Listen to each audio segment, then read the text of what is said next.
ये है कि अब हमारा मंदिर भव्य मंदिर वहाँ भी बन जाए जहाँ शिवलिंग हमारे विराजमान हैं।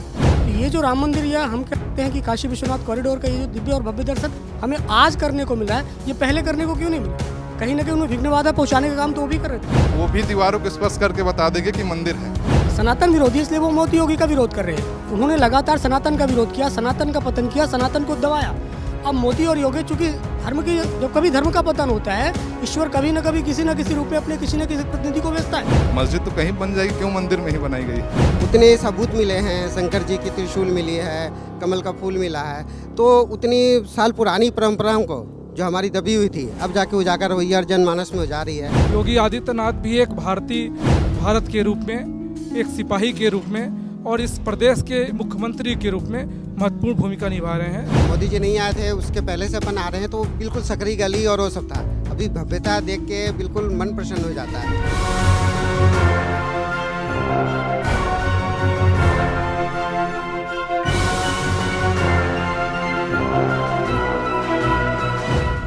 मेरा नाम गौरव सिंह है। हम तीनों छत्तीसगढ़ से आए हुए हैं, कोरिया जिले से। छत्तीसगढ़ के बारे में पहले बताइए, नई सरकार कैसी चल रही है वहाँ? छत्तीसगढ़ सरकार देखिए अभी तो बनी है, अब बाकी काम बहुत अच्छा है। घोषणाएं जो उनकी हुई थी उसके बदौलत वो जीते हैं और काम शुरुआत तो कर दी है, जैसे महतारी वंदन योजना है और घर बनवाने की जो योजना थी, सभी अच्छी हैं। पिछली सरकार से क्या नाराजगी थी, बदले क्यों आप लोग?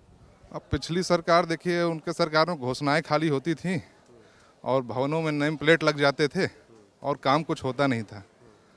और भ्रष्टाचार भी बहुत ज़्यादा हुआ।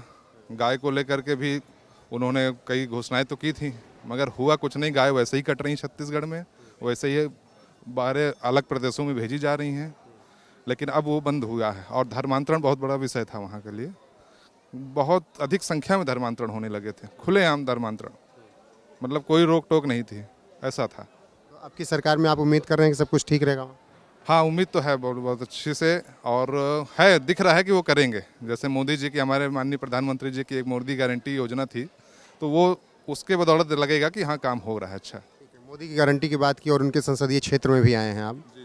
वाराणसी कैसा लगा देखकर? वाराणसी तो बिल्कुल एकदम धन्य हो गए बाबा की नगरी में आके। हम लोग जैसे ही एंटर किए हैं तो बताइए, इतना जयकारा पब्लिक लगा रही थी। हम लोग बस से आए हैं, बस में लगाते हुए जयकारा बम बम हर हर महादेव लगाते हुए आए, और बहुत अच्छा है, बहुत अच्छा काम हुआ है। विकास हो रहा है, कई जगह सड़कें, फ्लाईओवर बन रहे हैं, बहुत अच्छा है। और परिसर की बात करें तो परिसर भी बहुत शानदार परिसर देखने को मिला। और अभी जो व्यास तहखाना खुल गया है, वहाँ के भी दर्शन हुए, तो दर्शन करके हम धन्य हो गए। हाँ, अपने नंदी बाबा के दर्शन किए, जिनकी इतनी बड़ी प्रतीक्षा, कई चिर प्रतीक्षा जिसको बोलते हैं, वो ही, तो उसको देखे तो बड़े धन्य, अच्छा लगा। क्या लगता है इतने साल क्यों लग गए हमें व्यास जी के तहखाने में पूजा अर्चना करने में? अब देखिए क्या है, अब पिछली कुछ सरकारें भी रही, कुछ हो सकता है इच्छा शक्ति ना रही होगी सरकारों की भी, और हिंदू वर्ग भी कई देखा जाए तो कई जगह से संगठित ना नज़र नहीं आया। लेकिन अब जो सरकार का भी साथ मिल गया और समाज भी संगठित होगा। अब ये है कि अब हमारा मंदिर भव्य मंदिर वहाँ भी बन जाए जहाँ शिवलिंग हमारे विराजमान हैं, वहाँ बन जाए तो और अच्छा है। जो लोग कह रहे हैं कि वो मस्जिद ही है, जो मौलाना, मौलवी, मुस्लिम धर्मगुरु, मुस्लिम नेता कह रहे हैं कि मस्जिद ही है, क्यों हमारी हर मस्जिद छीन ले रहे हैं, उनको क्या कहेंगे? नहीं, उनको देखिए समझना चाहिए, इतने कई सौ करोड़ों हिंदुओं की भावना, और जब वो कह रहे हैं, अब तो साक्षात दिख गया है। अब क्या बोले, अब समझिए, अगर कहते हैं ना सफ़ेद झूठ क्या होता है, तो वो आकर के इस मस्जिद को देख लें, सफ़ेद झूठ क्या होता है। सफ़ेद रंग से बना है, वही सफ़ेद झूठ है। अगर एक जिनके नेत्रहीन जो होंगे, वो भी दीवारों को स्पर्श करके बता देंगे कि मंदिर है, तो मैं मुस्लिम समाज से भी अगर करूँगा, वो समझें, भावनाओं का सम्मान करें और छोड़ें। मस्जिद तो कहीं बन जाएगी, क्यों मंदिर में ही बनाई गई है। इस बात को लेकर अक्सर चर्चा होती है कि जब मुगल आए तो मंदिर के बगल ही वो मस्जिद क्यों बनाना चाहते हैं? ये देखिए, ये तो आक्रांता थे, वो संस्कृति, भारतीय संस्कृति, सनातन संस्कृति नष्ट करने। नहीं तो उस समय देखिए अथाह जमीन थी, कई जगह ज़मीनें थी, वहाँ इतना स्ट्रक्चर पहले थोड़ी था। लेकिन उनकी नीयत ही खराब थी कि जाके मंदिर को तोड़ के ही मस्जिद बनाना। कहीं भी बना लेते, इतनी दुनिया भर की जगह थी, मगर जब नीयत ही खराब थी, संस्कृति नष्ट करने के उद्देश्य से ही वो आए थे। और वो मंदिर को तोड़ के ही आप अयोध्या देख लीजिए, और काशी विश्वनाथ देख लीजिए, और हमारे मथुरा में वृंदावन देख लीजिए, सोमनाथ जी का देखिए क्या क्या हुआ था। अयोध्या देख लीजिए, अयोध्या से हम लोग अभी दर्शन करके आए हैं और उसके बाद यहाँ आए, अयोध्या में भी देख के आए कि आप भव्य मंदिर बन रहा है, तो बहुत खुशी है। क्या आप लोगों को ये लगता है कि सुप्रीम कोर्ट के आदेश के बाद इसी सरकार में ये संभव था? बिल्कुल बिल्कुल बिल्कुल, सरकार की जैसी नियत इच्छा शक्ति है और जिस रफ्तार से काम हो रहा है, तो बिल्कुल हमको उम्मीद है कि ये अब जब ये 2024 के बाद पहला काम, तो हमें लगता है कि मंदिर ही हो जाए तो और अच्छा है। की रफ्तार, लेकिन अखिलेश यादव कहते हैं कि हम तो 1 साल में राम मंदिर बनवा देते हैं, इन्होंने 3 साल लगा दिए। अरे उनकी तो अब बात छोड़िए, अब वो क्या बताएं है। 3 साल क्या, वो अगर वो 50 साल और करते ना, और कुछ नहीं, और जो बना बना है उसको भी नष्ट करवा देते हो। उनकी नीयत ही खराब थी। उनके पिताजी का देख लीजिए, अयोध्या में देखिए क्या हुआ था है।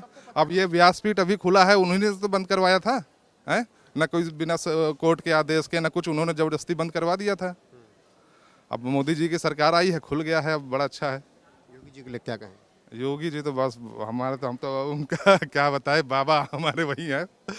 योगी जी का अब काम बहुत अच्छा है, मोदी जी का अनुसरण करके जिस प्रकार वो कर रहे हैं काम, तो उनको भी है कि भगवान से मन्नत मांगना है। हम एक प्रार्थना किए हैं कि अब मोदी जी के बाद वही संभालें गद्दी हमारे देश को। बाबा से मांग लिए हैं दुआ? हाँ बिल्कुल, बाबा से हम बिल्कुल प्रार्थना करके आए हैं, बाबा ऐसी सरकार जो है ये निरंतर चले। अब मोदी जी जब तक है मोदी जी है, उनके बाद योगी जी, अब उसके बाद भी और जो आएंगे वो भी। आपका नाम जी? मैं डॉक्टर उमाशंकर मिश्रा। आप भी छत्तीसगढ़ से? जी, मैं छत्तीसगढ़ प्रांत से हूँ। हाँ, आप क्या कह रहे थे कि अखिलेश की नीयत में ही खोट गया? हाँ, नियत में बिल्कुल खोटे भाई साहब। अगर हम पूरे इतिहास को देखने का काम करें, और आपने देखा होगा कि कार सेवकों के साथ या राम भक्तों के साथ उनके पिताजी का इतिहास क्या रहा है, तो इससे हम उनकी मंशा का और उनकी दशा और दिशा का अनुमान लगा सकते हैं। और अभी वो जो कह रहे हैं कि हम मंदिर बनवा देंगे, हम कम समय में बनवा देंगे, से कहूँ या किसी अन्य से कहूँ, ये दुनिया को पता है, हर किसी को पता है कि उनकी मनोदशा क्या है।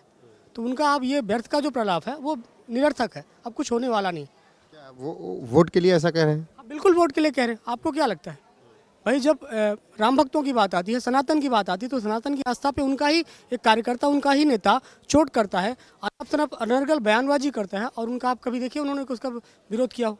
उन्होंने, उनके बयान से हमारा कोई लेना देना नहीं स्वामी प्रसाद। ये उनका सिर्फ एक औपचारिक कहना, अगर नहीं कहना तो फिर आप उन्हें अपनी पार्टी में सम्मान देके क्यों रख रहे हो? साइड में करिए आप। और सबसे बड़ी बात है, बात इसका नहीं है कि उनकी पार्टी का है भाई, इसके पहले लगातार वो सत्ता में रहे हैं और कई वर्षों तक रहे, और उनसे पहले उनके पिताजी रहे हैं। तो ये जो राम मंदिर, या हम कहते हैं कि काशी विश्वनाथ कॉरिडोर का ये जो दिव्य और भव्य दर्शन हमें आज करने को मिल रहा है, ये पहले करने को क्यों नहीं मिला? कहीं ना कहीं उन्हें विघ्न बाधा पहुँचाने का काम तो वो भी कर रहे थे। यद्यप वो भी मातृभूमि के ही हैं, भारतवर्ष के ही हैं, लेकिन उनकी नियति खराब है, ये जरूर बात मैं कहना चाहूँगा। लेकिन पूजा का अधिकार मिल गया, मुस्लिम पक्ष कह रहा है कि ये गलत हुआ है, हम नहीं छोड़ने वाले। देखिए, मुस्लिम पक्ष को समझना चाहिए, उसे थोड़ी अपनी उदारता का परिचय देना चाहिए। विशाल भारतवर्ष है, पढ़ा लिखा अगर समाज ये जानता है, इतिहास की अगर हम बात करने का काम करें तो उनके इतिहास को देखिए और सनातन के इतिहास को आप उठा कर देखने का काम करिए। और सनातन के इतिहास के हिसाब से उनके इतिहास का बहुत ही अल्प समय, और वो अचानक यहाँ कहाँ से आ गए और कैसे आ गए। उनका इस प्रकार का मस्जिद निर्माण, ये सब एक षड्यंत्र है। अभी भाई साहब ने बताया और सबको पता है, इतिहास में हमने पढ़ा है, सुना है, देखा है। तो ये सब निरर्थक बातें, ये अनर्गल प्रलाप है, विरोध का एक तरीका है जो को कुछ लोग, समाज के चंद लोग ऐसे हैं जो सत्ताधारी लोग हैं या कहीं ना कहीं अपनी राजनीतिक रोटियां सेकने के लिए ऐसा करते हैं। ये ऐसे लोग सनातन के विरोधी हैं या मोदी योगी के विरोधी हैं? ये एक्चुअल में क्या है, सनातन विरोधी है। सनातन विरोधी इसलिए वो मोदी योगी का विरोध कर रहे हैं। उन्होंने लगातार सनातन का विरोध किया, सनातन का पतन किया, सनातन को दबाया। अब मोदी और योगी, चूंकि धर्म की, जब कभी धर्म का पतन होता है, ईश्वर कभी न कभी किसी न किसी रूप में अपने किसी न किसी प्रतिनिधि को भेजता है। और ये हमारे दो महापुरुष भारत भूमि में जन्मे हैं, और इन्होंने धर्म के संरक्षण के लिए, धर्म के रक्षण के लिए इन्होंने 2 कदम बढ़ाया, सबके पेट में दर्द होने लगा। इनको नैतिकता के आधार पर समझना चाहिए, उदारता के साथ समझना चाहिए कि हम इन्हें छोड़े और एक अच्छे भाईचारा का परिचय देने का काम करें। लेकिन मुस्लिम समाज कह रहा है कि अयोध्या तो ले ली, काशी पर नजरें हैं, फिर मथुरा है, अगर इसी तरीके से हम छोड़ते रहे तो आप सब मस्जिदें ले लेंगे। अब फिर वर्शिप एक्ट 1991 है, उसको निरस्त करने की मांग भी राज्यसभा में शुरू कर दी है। हरनाथ सिंह बीजेपी से सांसद हैं। देखिए भाई साहब, अक्सर जब हम बात करते हैं तो ये फ्रीडम की बात करें, भारतीय स्वतंत्रता के बाद अगर देश संविधान से चल रहा है तो हम फिर क्यों अंग्रेजों के पुराने लादे हुए उन्हीं कानूनों को लेकर चलने का काम करें। और मुझे कहना नहीं चाहिए, लेकिन कहने के साथ बड़ा कष्ट हो रहा है कि पुरानी सरकार ने किया क्या है, कांग्रेस की सरकारों ने सिर्फ और सिर्फ इनके नियमों को लादने का काम किया, अंग्रेजी सरकार के। तो अंग्रेज सरकार के नियमों को हम ढो रहे हैं। हमारी स्वतंत्रता और हमारी आज़ादी का मतलब क्या है? उनका दोहरा रवैया तो शुरू से हुआ करता था। समाज के विशेष वर्ग को या विशेष संप्रदाय समुदाय विशेष के लोगों को विशेषाधिकार देने का काम करना, भारत के लोगों की आस्थाओं पर चोट पहुंचाने का काम करना। विभाजन की त्रासदी क्या थी हमको नहीं पता, कि आपको नहीं पता, कि संपूर्ण विश्व को नहीं पता, सबको पता है। तो उन्होंने जो कुछ किया वो सारी पीड़ाओं को हम अब दरकिनार करना चाहते हैं और नए भारत में नया इतिहास, नया समाज गढ़ना चाहते हैं। और इसलिए क्योंकि वो विधान भी नया होना चाहिए और वो जो पुराने नियम और कानून वो बदलने चाहिए। अगर आप संविधान को मानने वाले हैं, अगर आप भारत में रहेंगे तो संविधान को अगर आप मानते हैं तो संविधान के अनुसार से सभी के साथ बराबर शासन संचालित होना चाहिए, किसी को किसी विशेषाधिकार किसी प्रकार का नहीं होना चाहिए। लेकिन जो कहते हैं कि शरिया से ही चलेगा, तो ये शरिया का मतलब फिर क्या हुआ? फिर आप संविधान को कहाँ मान रहे हैं? और शरिया जिन देशों में चल रहा है वहाँ आप मानिए। अगर आपको भारत में की बात करें तो भारत तो संविधान से चल रहा है और भारत के संविधान ने ही किसी पर जबरन किसी को थोपा नहीं है, सनातन ने किसी पर थोपा तो नहीं है, तो फिर शरिया क्यों किसी पर थोपी जा रही है? शरिया को क्यों इन्वॉल्व किया जा रहा है? और मेरा यह मानना है कि संविधान सब कुछ है, शरिया और हम सनातन के अन्य धर्मों की बात नहीं कर रहे। इसलिए संविधान का सब हर किसी को, पूरे समाज को उदार हृदय के साथ मान उनका पालन करना चाहिए, उसका अनुसरण करना चाहिए और उनका समर्थन करना चाहिए। ये सबके भले की बात है। और मैं एक बात आपसे कहना चाहूँगा, हम दिव्य और भव्य भारत की बात कर रहे हैं और दिव्य और भव्य भारत जो किसी एक व्यक्ति से नहीं बनेगा, किसी एक विचारधारा से नहीं बनेगा, वो सब किसी से बनेगा। जब किसी एक बाल्टी में छेद होता है, थोड़ा सा सुराग होता है, बाल्टी का पूरा पानी बह जाता है। तो भारत के पतन का जो कारण बना, भारतीय संस्कृति के साथ जो भेदभाव किया गया, उसका कहीं ना कहीं कारण ये भी था कि आंतरिक विद्रोह, आंतरिक विसंगतियाँ, मनमुटाव और आपसी मनमुटाव को ये समाज का जो कुछ इलीट वर्ग है, जो अपने आप को कह सकते हैं षड्यंत्रकारी वर्ग है, वो आज यही कर रहा है और वो फिर फैला रहा है। भारत की संस्कृति, भारत का वैभव उनको पच नहीं रहा, वो देख नहीं पा रहे, इसलिए विदेशों में बैठ के लोग षड्यंत्र करने का काम करते हैं। और कष्ट का विषय तो ये, हृदय विदारक घटना ये है कि हमारे लोग उनके षड्यंत्र में शामिल है। तो ये हमारे लोगों को भी समझना चाहिए। आपने आंतरिक कला की बात की। अक्सर ये होता है जब सर्वे होता है पॉपुलेशन वाला लेकर, तो हिंदुओं में जाति बता दी जाती है कि जाट, गुर्जर, पंडित, ब्राह्मण, उसमें ये शुक्ला, वो दुबे, वो तिवारी। मुस्लिमों में जब होता है तो केवल बताया जाता है कि मुस्लिम है, उनमें नहीं बांटा जाता। जाति तो उनमें भी होती है। आपको क्या लगता है कि ये भेदभाव होना चाहिए कि नहीं होना? देखिए, पहली बात तो इस तरह क्यों बताया जाता है, आपको क्या समझ आता है? मैंने कहा ना आपसे कि भारत में क्या है कि जातिगत आधारों पर बांटने का काम किया जा रहा है सनातन को। जैसे आपने कहा ना कि तमाम तरह की कैटेगरियाँ उनमें भी हैं, नाई है, धोबी है, कर्मकार है, कुंभकार है, जितने भी हैं तमाम तरह के वर्ग उनमें भी हैं, सभी चीज़ें हैं। बस विभाजन करने का एक तरीका ये है, हमको छोटे छोटी जातियों में, छोटे छोटे संप्रदायों और समुदायों में, विचारों में बांटने का काम किया जा रहा है, उनको एक रखने का काम किया जा रहा है। तो पहली स्थिति ये होनी चाहिए कि ये डिवाइडेशन उनमें भी है, बंटवारा उनमें भी है, तो या तो उनका भी बंटवारा हो। और पहली बात ये, किसी प्रकार के बंटवारे की बात ही नहीं भैया, सीधी सी बात है। हम सब शिव भक्त हैं, हम सब राम भक्त हैं, हम सब एक। ये सिर्फ राजनीतिक रोटियां सेकने का एक तरीका है, कुछ विशेषाधिकार है, कुछ सुविधाएं हैं, ये सब राजनीतिक षड्यंत्र और कुछ नहीं। सनातनवादी कहते हैं कि 4 पीढ़ी चले जाइए, उनके भी कोई राम और लक्ष्मण ही मिलेंगे पूर्व। बिल्कुल बिल्कुल ठीक कहते हैं भाई। 1400-1500 वर्षों का उनका इतिहास है, हम लाखों हजारों वर्षों का हमारा इतिहास है। तो वो थे कहाँ? वो वही लोग हैं जो डर के, या हम ये नहीं कहते डर के, परिस्थिति, बस हो सकता है उनकी परिस्थितियाँ ऐसी नहीं हैं, उनके पूर्वजों ने अपने परिजनों का, अपनी बीवी बच्चों का, अपनी औलादों का या अपने अन्य चीज़ों का कहीं ना कहीं सुरक्षित और संरक्षित करने के लिए भय से, डर से उन्होंने कहीं ना कहीं मतांतरण किया हो। लेकिन जो नहीं किए वो आज भारत में अलग रूप से जाने जा रहे हैं। तो इन सब का भी मेरा ये मानना है कि उनको इस प्रकार के बैर और कला को छोड़ना चाहिए और हमारी जो पुरातन संस्कृति है, पुरातन मान्यता है, उन सारी चीज़ों को अंगीकृत करना चाहिए, आत्मसात करना चाहिए और कहीं ना कहीं एक अच्छा और दिव्य भारत बनाने में सहयोग करना चाहिए। क्योंकि जो हमारे पुरखे हैं, जो पूर्वज हैं, हमको उनका ही अनुसरण करना चाहिए। विवेक द्विवेदी। आप भी छत्तीसगढ़ से? जी हाँ। क्या कहेंगे दर्शन को लेकर? पहले बार दर्शन बहुत भव्य था। यहाँ की जो विकास की गाथा है 2014 से जो लिखी जा रही है, एकदम नए स्वरूप में देखने को मिला। काशी भी एक नए स्वरूप में देखने को मिला। यह जो गंगा की भूमि, तर्पण और अर्पण की भूमि है, यह भी एक नए स्वरूप में देखने को मिला। यह भव्य कॉरिडोर हम सभी का मन प्रसन्न कर चित्त है। तो ये भव्य कॉरिडोर देखकर ही कट्टरपंथी चिढ़े रहते हैं क्या? निश्चित तौर पर जो भारत 2014 से सांस्कृतिक पुनरुत्थान का ये आंदोलन चल रहा है, उन्हें पच नहीं रहा है। इस कारण से वो इस चीज़ों को हर चीज़ प्रोपेगेंडा के रूप में प्रस्तुत करते रहते हैं और नए नए समय पर वो लोग एक नई सी विभा छोड़ते रहते हैं। अच्छा, आपको भी लगता है कि प्रधानमंत्री नरेंद्र मोदी में कुछ खास है? जैसे कांग्रेस के नेता हैं आचार्य प्रमोद कृष्णम, कहते हैं कि उनको देखकर लगता है कि कुछ ईश्वरीय शक्ति प्राप्त है उनको। निश्चित तौर पर हम सभी लोग जो देख रहे हैं, जो भारत का सांस्कृतिक पुनरुत्थान हुआ है, वो एक सामान्य मानव तो नहीं कर सकता, वो विलक्षण धनी के प्रति हैं। इसलिए ये सब उनमें एक भाव है भारत को नए राष्ट्र के रूप में, एक नए स्वरूप में लाने का। इसलिए हमें भी लगता है कि भारत और मोदी जी का एक जो मेल मिलाप है वो एक नए स्वरूप में ले जाएगा और मोदी जी भारत को नए विश्व गुरु के रूप में स्थापित करेंगे। इसमें योगी आदित्यनाथ कहाँ होंगे? योगी आदित्यनाथ भी एक भारत के रूप में, एक सिपाही के रूप में और इस प्रदेश के मुख्यमंत्री के रूप में महत्वपूर्ण भूमिका निभा रहे हैं। आगे चलकर भी वो एक महत्वपूर्ण भूमिका निभाएंगे।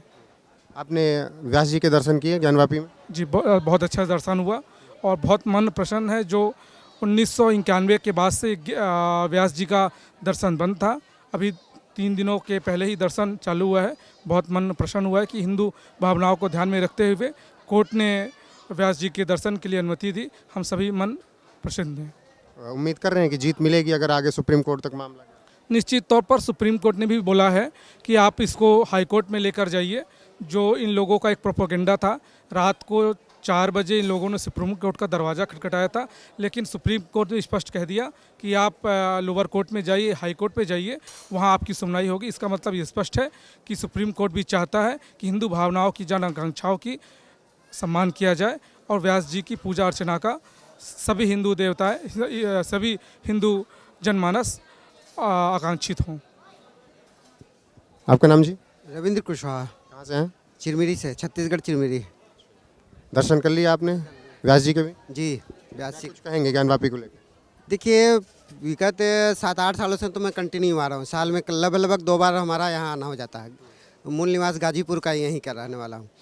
तो जब ये मोदी जी नहीं आए थे उसके पहले से अपन आ रहे हैं, तो बिल्कुल सकरी गली और वो सब था। अभी भव्यता देख के बिल्कुल मन प्रसन्न हो जाता है।